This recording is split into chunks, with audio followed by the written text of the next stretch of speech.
স্ট্যান্ডে নিয়ে যাই, সদাই কিনি, আবার এই জায়গায় আসি, সদাই কিনি।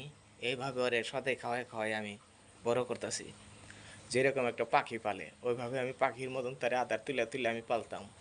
তখন মানুষ বলতো, বাবা এইভাবে খাওয়ায় না, এইভাবে খাওয়া হয় না, এগুলো মনে থাকবো না, ঠিক আছে? আমি বলছি না, আমার বাবা আমারে খাওয়াইছে, আমার মনে আছে না? আমার মা আমারে খাওয়াইছে কত কষ্ট করে, আমার মনে আছে না?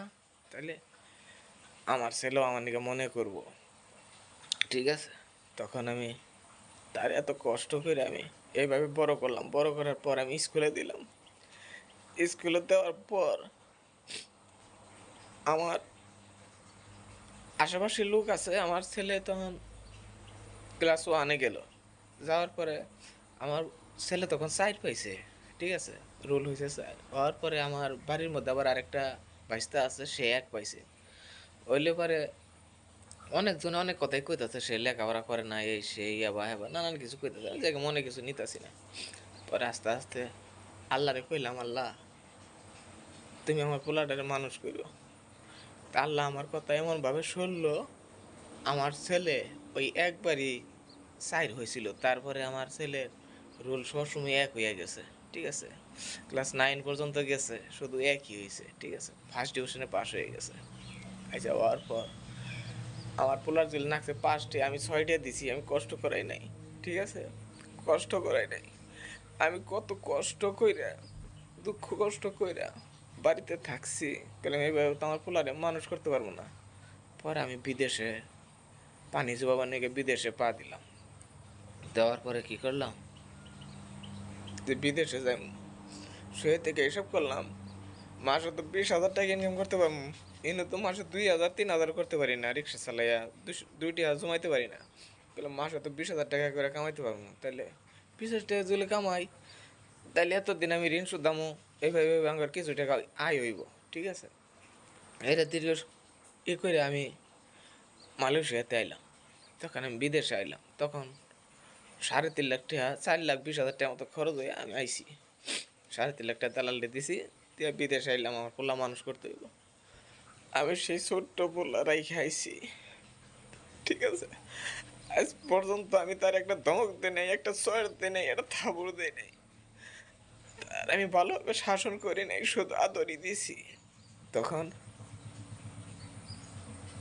আস্তে আস্তে বিদেশ থেকে আমি টাকা পয়সা পাঠাই। আমি খালি জিজ্ঞাসা করি, স্কুলে গেছে? হ।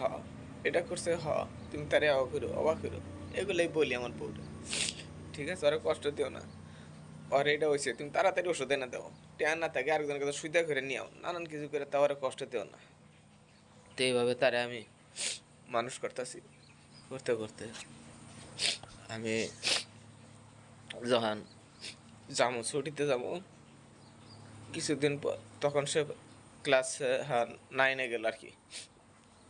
পরীক্ষা দিল, এসএসসি পরীক্ষা দিল। এসএসসি পরীক্ষা দিলে পরে আমি করলাম, আমি মোবাইল চাইতেছে, তোমার আমি মোবাইল দিব না, মোবাইল আমি থেকে নিয়ে যাবো, বারে বারে রাখতেছি, আমি নিজে মোবাইল দিব, সারপ্রাইজ দিব। তো ওর সাথে ছোটো ছোটো বলে মানে মোবাইল হাতেছে, আমার মোবাইল দিয়ে নেই। মোবাইল দিলে নষ্ট হয়ে জায়গা বলে ভান, আমি বিদেশ থেকে যাবো, মোবাইল দেবো। তা আমি মোবাইল টোবাইল নিয়ে, যাই হোক অত কিছু নাই করলাম। পরে আমি ছুটি মানে টিকিট কাটলাম। টিকিট কাটার পর এর মধ্যে সেই ছেলে এক মেয়ের সাথে প্রেম করছে, ঠিক আছে? সেগুলো আমি জানি না, প্রেম করছে। আমি বিদেশ থাকতে সেই ছেলে বিয়াও করে ফেলাইছে, ঠিক আছে? সেই ছেলে বিয়াও করে ফেলাইছে, আমার কাছে শোনেও নাই, ঠিক আছে? বিয়া করে ফেলাইছে, তো এটা তার আমি জানি না। আমি এর মধ্যে বাড়িতে গেছি, গেলে পরে প্রবাসে থাকি, তে বাড়িতে গেছি, গেলে পরে আমার বউয়ের সাথে ঝগড়াঝাটি লাগে, এটা সেটা নিয়ে লাগে। আমি একজনের সাথে মানে কথা কইতাম, সেগুলো আমার বউ জানতো, সেগুলো নিয়ে নানান কিছু না, আমার দুজনের মধ্যে আমার ঠুরগাঠুরগি কথা কাটাকাটি হইতেছে।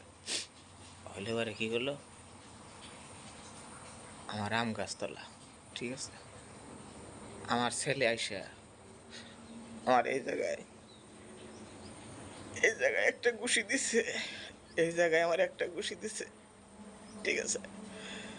এই জায়গায় 7 বছর প্রবাস করার পর, এত কষ্ট করে দেশে যাওয়ার পর 3 মাসে ছুটিতে গেছি আমি, আমি তার পুরস্কার এই জায়গায় পাইছি, এই জায়গায়, এই জায়গায় আমারে ঘুষি দিছে, এই জায়গায় 7 বছর পর আমার পোলায় পুরস্কার দিয়েছে আমারে। আমি এই জায়গায় মানুষ করছি, এই জায়গায় রেখা মানুষ করছি, তার পুরস্কার দিয়েছে আমার এই জায়গায় একটা ঘুষি দিয়া। ভাই ঠিক আছে ভাই, কেউ আমার মতন এইভাবে এইভাবে মানুষ করেন না, তাহলে জীবনে আমার মতন তোরা খেয়ে যাবেন ভাই, ঠিক আছে। তারপর আমারে যখন ওইভাবে তৈরি আমার ছেলে মারলো, আমি একটা টু শব্দ কিছুই করলাম না। না করার পর ভাই আয়সা বললাম, আমি আয়সা বললাম ভাই আমার বউ একটা বিচার করলো না, কিছু কইলেও না, তোর বাপেরে মারলি কে লিগে মারলি, একটা থাবুর চর কোনো কিছু আমার বউ কইলো না, ঠিক আছে।